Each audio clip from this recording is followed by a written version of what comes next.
Джафери, конечно по завршувањето на пресконференцијата на портпаролот на СДСМ Костадин Костадинов, дојдов на ред и ја да зборам, иако имаше само една минута за дискусија.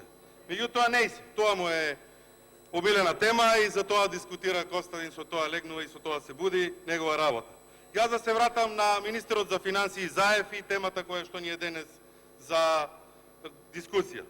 Во мојот говор спомнав точно околу странските инвестиции, каде што реков, цитирам, се фалите со некакви инвестиции кои што ниту некој ги видел, ниту пак некој успеал да се вработи во нив.